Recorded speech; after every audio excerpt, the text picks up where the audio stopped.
ఇటలీలో పోప్ను prime minister Modi కలిశారు.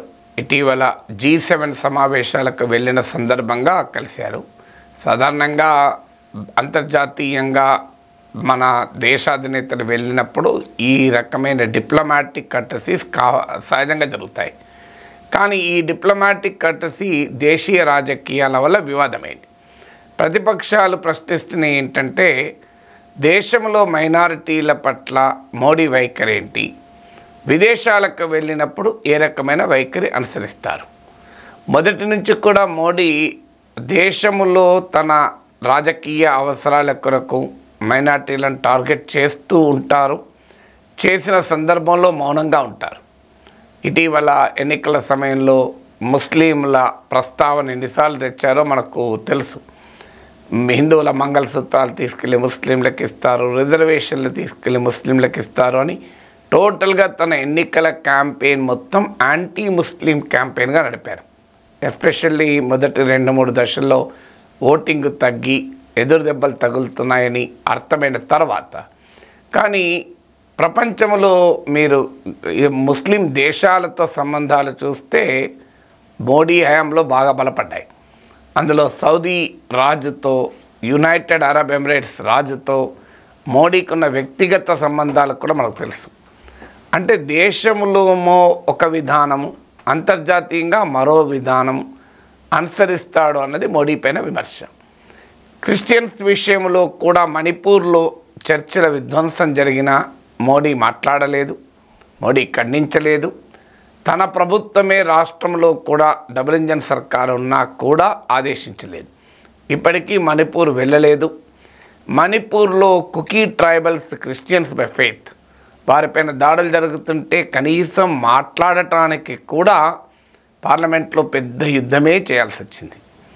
మరి దేశంలో జరుగుతున్న పరిణామాలకు విదేశాలకు వెళ్ళినప్పుడు మోడీ అనుసరించే వైఖరికి ఉన్న తేడాను ప్రతిపక్షాలు ఇప్పుడు లేవనెత్తుతున్నాయి. ఎందుకంటే పోప్ను కలిశాడు మోడీ కరెక్టే, కానీ గతంలో ఫాదర్ స్టాన్ స్వామికి పెట్టిన టార్చర్ మర్చిపోయారా? ఆయన సీనియర్ సిటిజన్ అయి కూడా చాలా అనారోగ్యంతో ఉన్నా కూడా జైల్లో ఆయనకు కనీసమైనటువంటి అవసరాలు కూడా తీర్చకుండా ఇలా ఇబ్బంది పెట్టారు. గ్రహం స్టేన్స్ లాంటి మత ప్రచారకుల సజీవ దహనం సంగతి ఏంటి, ఇవన్నీ కూడా ప్రతిపక్షాలు గుర్తుకు తెస్తున్నాయి. అందువల్ల మోడీ డిప్లొమాటిక్ నైసిటీస్ బాగానే ఉన్నాయి. భారత ప్రధానమంత్రిగా విదేశాలకు వెళ్ళినప్పుడు ఆ దేశాల అధినేతలకు కావచ్చు, ఇలా పోప్ లాంటి ప్రముఖులకు కావచ్చు, కలవడాన్ని ఎవరు తప్పుపట్టరు. కానీ ఆ పారాడాక్స్ అంటే అంతర్జాతీయంగా అనుసరించే వైఖరి, దేశీయంగా అనుసరించే వైఖరిలో ఉన్న తేడానే ప్రతిపక్షాలు లేవనెత్తుతున్నాయి. అంతర్జాతీయంగానేమో తన గ్లోబల్ ఇమేజ్ కొరకు, విశ్వగురుగా తనకు తాను ప్రజెంట్ చేసుకోవటానికి మోడీ ఎత్తుగడలో భాగంగా ముస్లిం రాజ్యాల అధినేతలతో సత్సంబంధాలు, క్రిస్టియన్ మత ప్రచారకులను కలవడము చేస్తుంటాడు. దేశంలో మెజారిటీ మతస్థుల ఓట్లు కావాలి గనక మైనారిటీ వ్యతిరేక దాడిని జరుపుతూ ఉంటారు, సమర్థిస్తూ ఉంటారు. అందువల్ల దేశంలో చేస్తున్న రాజకీయానికి, అంతర్జాతీయంగా చేస్తున్న వ్యవహారంలో కూడా బ్రాండ్ మోడీని ప్రజెంట్ చేయడమే ఇందులో లక్ష్యం అన్నది ఇవాళ ప్రతిపక్షాలు లేవనెత్తుతున్న అంశం. వాస్తవానికి పోప్ను కలవడంలో డిప్లొమాటిక్ నైసిటీతో పాటు డొమెస్టిక్ పొలిటికల్ ఇంట్రెస్ట్లు కూడా ఉండొచ్చు.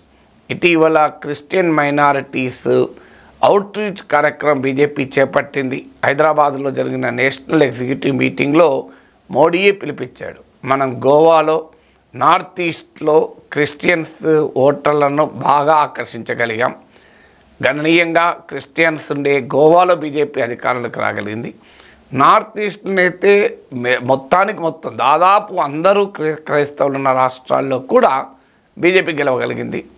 మరి అలాంటప్పుడు ఇతర చోట్ల ఎందుకు సాధ్యం కాదు అంటూ ప్రత్యేకంగా కేరళ లాంటి రాష్ట్రాన్ని ఉద్దేశించి మోడీ పిలిపించారు. ఆ తర్వాత కేరళలో అమిత్ షా, జేపీ నడ్డా, మోడీ కూడా క్రిస్టియన్ చర్చెస్ నాయకులతో సమావేశం కావడం, క్రిస్టియన్ చర్చెస్లో క్రైస్తవ మత నాయకులతో సంప్రదించడం, క్రిస్టియన్ ఓటింగ్ ఇటీవల ఎన్నికల్లో కూడా లోక్సభ ఎన్నికల్లో బీజేపీకి గణనీయంగా షిఫ్ట్ అయింది అని కూడా విశ్లేషణలు వచ్చాయి. మీకు త్రిశూర్లో బీజేపీ గెలుపు వెనకాల, త్రివేంద్రంలో గట్టిపోటీ ఇవ్వడం వెనకాల కూడా ఈ క్రిస్టియన్ అవుట్ రీచ్ ఉపయోగపడింది అని. ఎందుకంటే ముఖ్యంగా క్రిస్టియన్ చర్చ్లో ఉన్న